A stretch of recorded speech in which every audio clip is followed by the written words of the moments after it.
Assalamualaikum warahmatullahi wabarakatuh dan selamat sejahtera cikgu ucapkan kepada semua murid yang akan mengikuti kelas cikgu pada hari ini. Baiklah, hari ini sekali kita berjumpa untuk mengasah kemahiran seni bahasa dengan rujukan buku teks iaitu 128 hingga 129. Baiklah murid-murid, jadi standard prestasi yang akan kita selesaikan, akan kita usaikan pada hari ini ialah 4.4.2 iaitu mempersembahkan seloka dan gurindam dengan nada dan intonasi yang sesuai menggunakan pelbagai media secara kreatif. Jadi, arahan yang diberikan ialah pilih salah satu dari bahan di bawah, kemudian bentuk kumpulan kecil, baca, rakam dan persembahkan bahan yang dipilih menggunakan media yang sesuai dan menarik.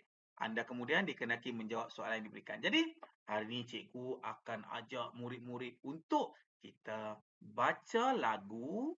Nak nyanyi mungkin tak sedap, tapi tak apa, kita cuba baca lagu, kita baca sajak dan kita baca gurindam bersama-sama, kemudian kita jawab soalan yang diberikan. Baiklah, jadi jom kita tengok apa yang kita perlu buat. Pilih salah satu daripada bahan di bawah, kemudian bentuk kumpulan kecil, baca, rakam dan persembahkan bahan dipilih menggunakan media yang sesuai dan menarik. Anda kemudian dikenaki menjawab soalan yang diberikan. Baiklah, cikgu baca untuk ketiga-tiga. Murid ambil mana-mana satu, rakam dan sembahkan kepada rakan-rakan. Baiklah, bagaimana dengan bahan satu? Lagu. Siapa pernah dengar lagu Hijau? Zainal Abidin. Cikgu baca sikit, cikgu nyanyi sikit ya. Bumi yang tiada rimba, seumpama hamba, dia dicemar manusia, yang jahil ketawa. Bumi yang tiada udara, bagai tiada nyawa. Pasti hilang suatu hari tanpa disedari. Cukup takat tu dulu. Murid boleh pilih lagu ni untuk kita faham. Yang lain tu nak cakap tentang bumi tanpa lautan, akan kehausan, pasti lambat laun hilang. Duniaku yang malang. Okey. Baik, ini lagu Hijau dia nak ceritakan tentang bagaimana kalau kita tak jaga alam, akhirnya kita akan terpaksa menderita. Baik, kalau pilih lagu ni, nyanyi sedap-sedap, sembahkan kepada kawan.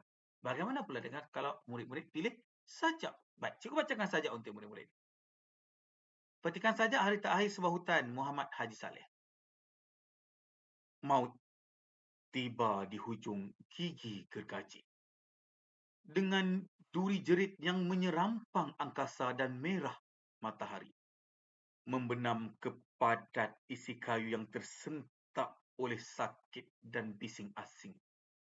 Dunianya memulas kebiasaan aneh seperti pitam, getah mengalir, zatnya meniadakan wajah. Tergetar perdu dan akar berterbangan. Udaranya diharumkan oleh wangian sehutan, langit bersaksi dengan mata bening. Rebah cengah, rebah meranti, rebah merbau.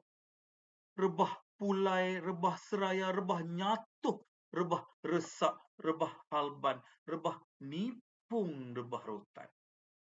Itu cara bacaan sajak. Itu cara bacaan sajak. Kalau pilih bacaan sajak, nak sembahkan kepada rakan-rakan, itu caranya murid-murid. Bagaimana pula dengan gurindam? Gurindam ni lebih kepada nyanyian.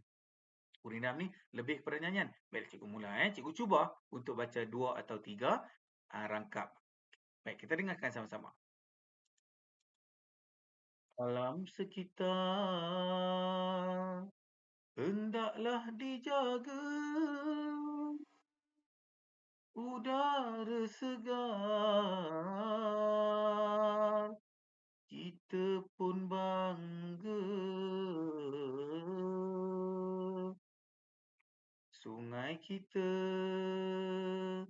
sangatlah kotor, pembuangan sisa jadi faktor. 2 rangkap cikgu dah buat. Yang lain tu murid-murid boleh sambung kalau murid-murid nak gunakan gurindam sebagai bahan persembahan. Jadi murid-murid, ketiga-tiga bahan ni menceritakan tentang alam sekitar. Jadi jom kita jawab soalan-soalan yang telah disediakan. Baik, kita lihat. Berdasarkan rangkap satu, bahan satu. Mengapakah manusia dianggap jahil? Jadi bahan satu ini, okey, bahan satu ini kemudian dia cakap rangkap satu. Rangkap satu, bumi yang tiada rimba, seumpama hamba, dia dicemar manusia, yang jahil ketawa. Jadi, macam mana kita nak buat ni? Macam mana kita nak buat ni? Okey, ini jawapannya ya. Ini jawapannya. Cikgu cadangkan jawapannya adalah seperti berikut. Okey, mengapa manusia dianggap jahil? Manusia dianggap jahil kerana mereka masih ketawa setelah memusnahkan hutan. Sedangkan manusia yang akan manusia sendiri yang akan menerima kesannya.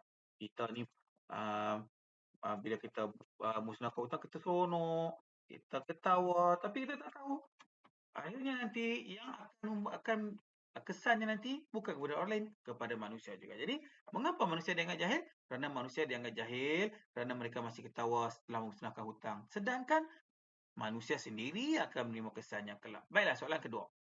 Pada pendapat anda, apakah langkah yang boleh dilakukan oleh pihak kerajaan untuk memulihkan kawasan hutan yang diterokah?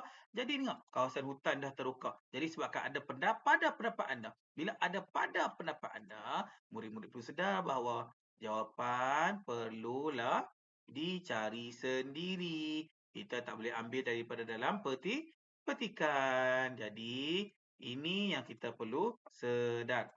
Kita perlu tahu. Baiklah, jadi jom kita buat. Jom kita buat. Pada pendapat anda,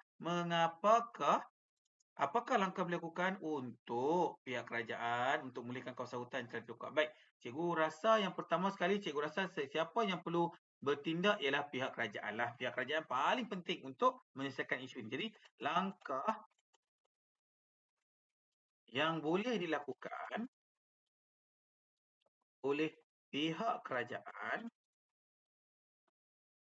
untuk memulihkan kawasan hutan yang telah diterokah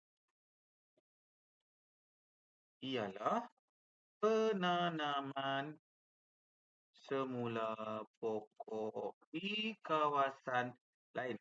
Kita dah potong pokok kan? Kita tanam dekat tempat lain pula sebagai pengganti pokok yang dipotong. Okey. Okey, kawasan lain yang lebih terpelihara, kawasan lain. Okey, kawasan lain yang lebih terpelihara bagi menggantikan jumlah pokok yang telah ditebang. Okey, itu satu. Baik, untuk markah soalan sebegini, selalunya kita akan bagi 3 isi. Jadi cikgu dah bagi satu isi untuk murid-murid. Kenapa tidak murid-murid cuba cadangkan 2 isi yang lain? Boleh? Mungkin pihak kerajaan kena ingat, ini ialah masih lagi tindakan pihak kerajaan. 2 isi yang lain mestilah pihak kerajaan juga. Baik, bagaimana soalan ketiga? Bincangkan pengajaran yang diperoleh daripada ketiga-tiga bahan di atas. Jadi, untuk bincang tentang pengajaran, kita mesti maklumkan, kita perlu maklum, murid-murid mesti maklum bahawa, untuk pengajaran, kita mesti kena ada perkataan kita haruslah, kita haruslah, kita haruslah. Contoh, kalau kita tengok bahan pertama, dia cakap suruh jaga alam sekitar kan? Jadi, pengajaran yang terdapat dalam tiga bahan tersebut ialah kita haruslah. Ini mesti ada, wajib ada untuk kita menyatakan ini ialah pengajaran. Mesti ada, kita haruslah. Mesti ada perkataan kita haruslah. Selepas kita bagi pernyataan tentang pengajaran, kita wajib beri huraian. Hal ini supaya kita tak boleh bagi pengajaran seterusnya pula. Kita perlu huraikan pengajaran yang telah kita beri.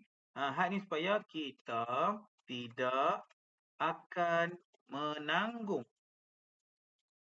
akibatnya pada masa akan datang. Macam tu. Jadi pengajaran terdapat dalam ketiga bahan tersebut ialah kita haruslah memelihara alam sekitar. Hal ini supaya kita tidak akan menanggung akibatnya pada masa akan datang. Baiklah. Murid-murid, jadi cikgu dah bagi satu isi. Kenapa tidak murid-murid teruskan untuk mencari pengajaran kedua dan pengajaran ketiga beserta huraian yang sesuai. Baiklah murid-murid, Sampai di sini saja kelas kita pada hari ini. Jadi, silakan tugasan, bincang bersama guru-guru, dan kita jumpa lagi pada kelas yang akan datang. Assalamualaikum warahmatullahi wabarakatuh.